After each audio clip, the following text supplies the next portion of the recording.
This is a 1984 Harley Davidson Ironhead Sportster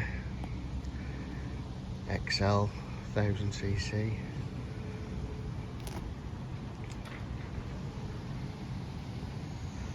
Starts well, just got a bit of a duff battery. I've had it on charge overnight, but it hasn't held.